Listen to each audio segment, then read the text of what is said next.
आजाद agriculture coaching Kanpur की तरफ से राधे श्याम तिवारी आज रसायन विज्ञान की अगली क्लास में आज हम चर्चा करेंगे। जिस प्रकार उस दिन हमारी क्लास हुई थी इलेक्ट्रॉन, प्रोटॉन और न्यूट्रॉन पर, उसमें जो कुछ महत्वपूर्ण बिंदु रह गए थे उनके विषय में आज हम चर्चा करेंगे। जैसा कि हम लोग जानते हैं, हम चर्चा कर रहे थे परमाणु पर। हमने परमाणु को बताया था कि सबसे छोटी इकाई होती है, वो परमाणु कहलाता है। इसके बाद कभी कभी ये पूछ देता है कि हाइड्रोजन के परमाणुओं में कोई न्यूट्रॉन होता है कि नहीं होता है, तो नहीं होता है। कुछ आज नोट डाल के 2-4 क्वेश्चन लिख लो कि पहला है हाइड्रोजन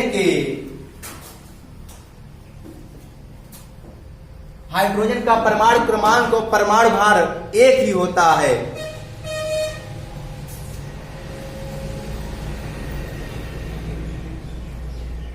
हाइड्रोजन के परमाणु में कोई न्यूट्रॉन नहीं है।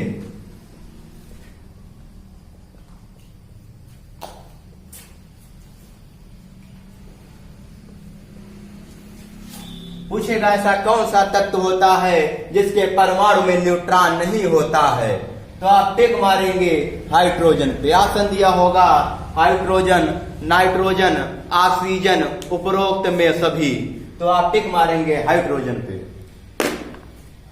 दूसरा है प्रत्येक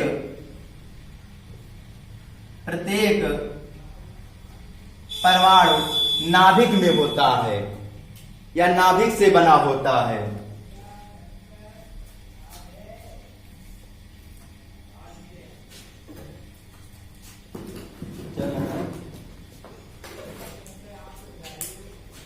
पूछेगा प्रत्येक परमाणु किससे बना होता है, तो नाभिक से बना है।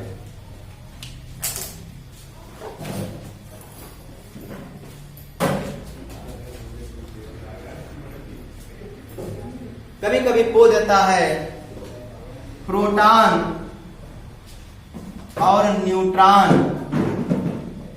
कभी कभी पूछता है कि प्रोटॉन और न्यूट्रॉन क्या कहलाता है, तो न्यूक्लियॉन कहलाता है।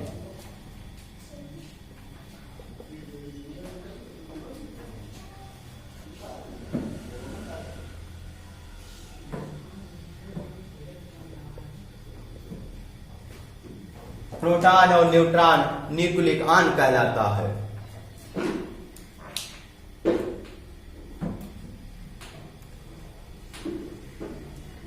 ये पूछता है परमाणु के द्रव्यमान का 99.95% से अधिक भाग नाभिक में होता है। परमाणु के द्रव्यमान का, परमाणु के द्रव्यमान का 99.94% अधिक भाग नाभिक में होता है। अब हम बार बार नाभिक बोलते हैं। अब चर्चा करते हैं नाभिक क्या होता है।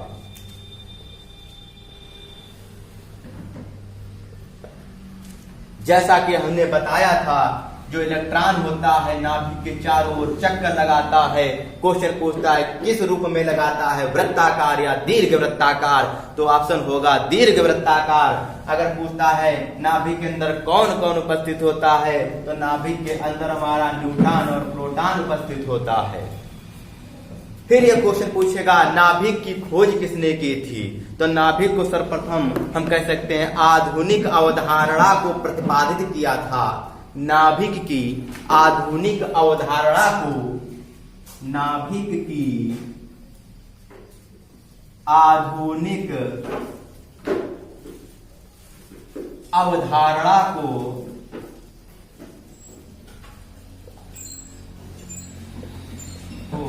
प्रतिपादित किया।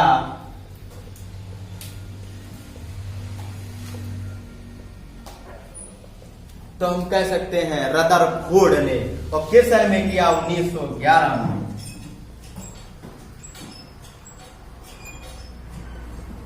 रदरफोर्ड ने किया था, 1911 में किया था। फिर पूछता है नाभिक का व्यास कितना होता है। नाभिक का व्यास, तो नाभिक का व्यास होता है 10 की घात -15 मीटर। नाभिक का व्यास होता है 10 की घात -15 मीटर। अगर नाभिक से क्वेश्चन और पूछता है तो एक और लास्ट क्वेश्चन नाभिक से आएगा, नाभिक के व्यास की परास की कोटि क्या होती है, तो फर्मी होती है। ये भी नोट कर लो, कभी कभी पूछ लेता है। क्वेश्चन ऐसे आएगा, नाभिक के व्यास की परास, नाभिक के व्यास की परास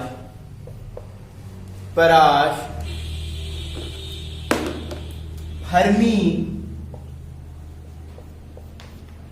के कोटि की होती है।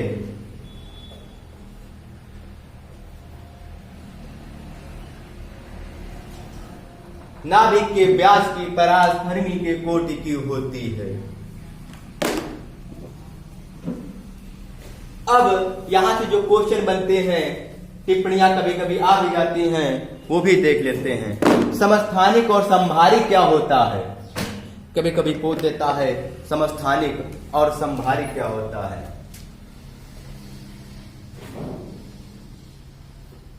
समस्थानिक और संभारिक। समस्थानिक क्या होते हैं? समस्थानिक वे तत्व जिनके परमाणु क्रमांक या परमाणु संख्या समान होती है, जिनकी परमाणु क्रमांक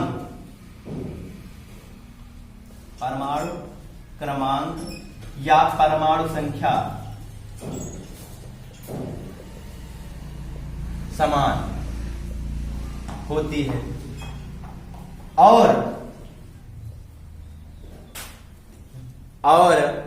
परमाणु भार या द्रव्यमान संख्या भिन्न भिन्न होती है, और परमाणु भार या द्रव्यमान संख्या भिन्न भिन्न। अब क्वेश्चन कैसे पूछता है? क्वेश्चन ऐसे पूछेगा कि बताइए वह तत्व जिनके परमाणु क्रमांक समान हो परंतु परमाणु भार भिन्न हो कहलाते हैं समस्थानिक या संभारिक। तो हम बोलेंगे समस्थानिक कहलाते हैं। क्या कहलाते हैं? समस्थानिक। अब क्वेश्चन ऐसे ना करके ये पूछ दे, एग्जाम्पल दे दे, जैसे हाइड्रोजन होता है, तो आप कहेंगे समस्थानिक होता है। क्या होता है? समस्थानिक होता है। कैसे होता है? चर्चा करते हैं। हाइड्रोजन का परमाणु क्रमांक हमेशा 1 होता है। क्या होता है? 1 होता है। इसलिए हाइड्रोजन के 3 समस्थानिक होते हैं। कौन कौन से होते हैं? प्रोटेरियम, ड्यूटेरियम और ट्राइटेरियम। अर्थात हम कह सकते हैं 1 हाइड्रोजन, 2 हाइड्रोजन और यहाँ पर 3 लगा देंगे। लेकिन यहाँ पर परमाणु क्रमांक देखो सब में समान है, जबकि परमाणु भार सब में भिन्न भिन्न हो गया। यहाँ 1, यहाँ 2, यहाँ 3। इसलिए इसको बोलते हैं प्रोटेरियम, ड्यूटेरियम और ट्राइटेरियम। अब देखिए क्वेश्चन ऐसे पूछेगा, प्रोटेरियम, ड्यूटेरियम, ट्राइटेरियम किसके एग्जाम्पल हैं या उदाहरण हैं? तो आप बोलेंगे समस्थानिक के होते हैं। और ये क्वेश्चन कर दे कि ये बताइए परमाणु भार जिसमें समान हो, भिन्न हो और परमाणु क्रमांक समान हो कहलाते हैं। तो ऑप्शन दिया होगा हाइड्रोजन, नाइट्रोजन, ऑक्सीजन। तब भी टिक मारेंगे हम किस पे? हाइड्रोजन पे ही मारेंगे, क्योंकि इसका उदाहरण होता है समस्थानिक का हमारा हाइड्रोजन होता है, जिसके 3 समस्थानिक होते हैं, प्रोटेरियम, ड्यूटेरियम और ट्राइटेरियम। अब देखते हैं, जब समस्थानिक के विषय में चर्चा किया तो अब हम बात करते हैं संभारिक के विषय में।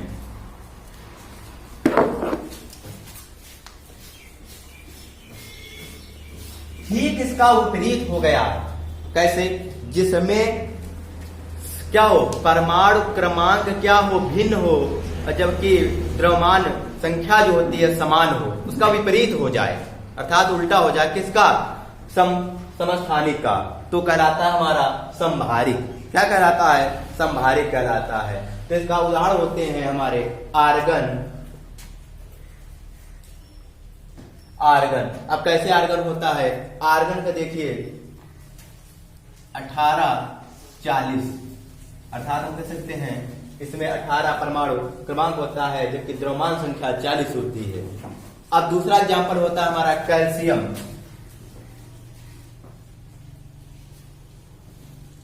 कैल्शियम में क्या होता है? इसका हमारा क्या होता है? 20, 40।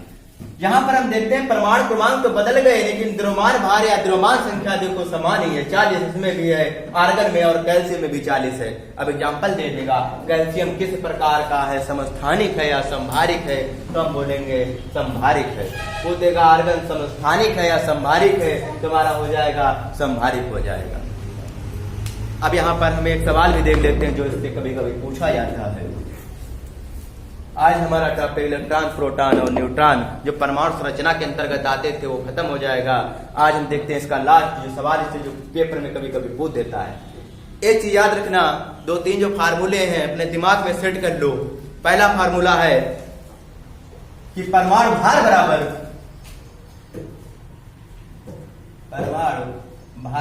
होता है न्यूट्रॉन प्लस प्रोटॉन। परमाणु भार बराबर होता है न्यूट्रॉन प्लस प्रोटॉन, और प्रोटॉन बराबर होता है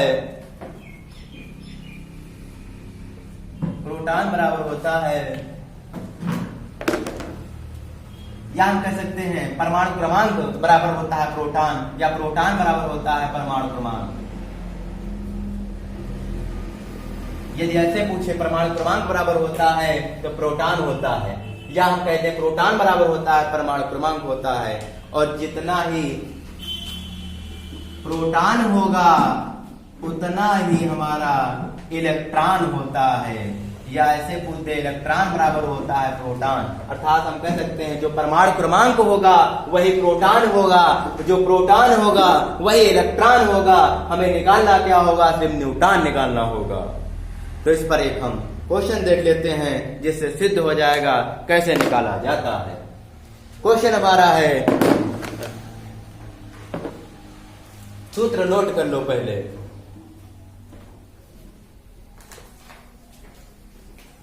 हम देखते हैं किसी तत्व का परमाणु भार 23 और परमाणु संख्या 11 है, अर्थात हम कह सकते हैं क्वेश्चन कर दे सोडियम का परमाणु क्रमांक हमारा 11 और द्रव्यमान भार या द्रव्यमान संख्या 23 होती है। अगर इसकी आपूर्ति इस तत्व के नाभिक में उपस्थित इस तत्व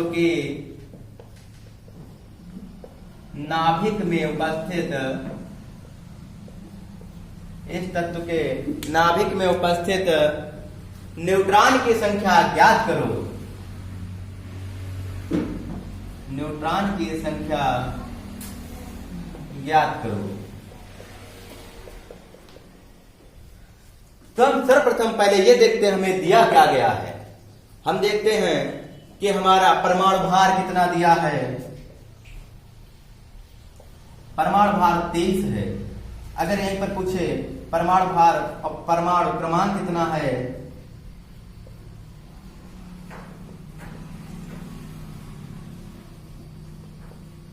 परमाणु भार हमारा 11 दिया, परमाणु क्रमांक हमारा 11 दिया है। अब हमने कहा था जितना परमाणु क्रमांक होगा वही हमारा प्रोटॉन होगा। तो हमारा यहां पर देखते हैं तो प्रोटॉन कितना हो जाएगा, प्रोटॉन भी हमारा 11 हो जाएगा। हमने ये भी कहा था जितना प्रोटॉन होता है उतना ही इलेक्ट्रॉन होता है, तो हमारा इलेक्ट्रॉन कितना हो जाएगा, 11 हो जाएगा। अब निकालना क्या बचता है हमारा, सिर्फ बचा हमारा न्यूट्रॉन। तो न्यूट्रॉन के निकालने के लिए हम फार्मूला रखेंगे परमाणु भार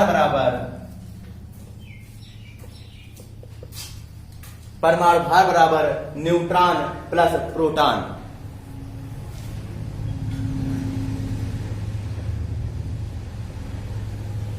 अब देखते हैं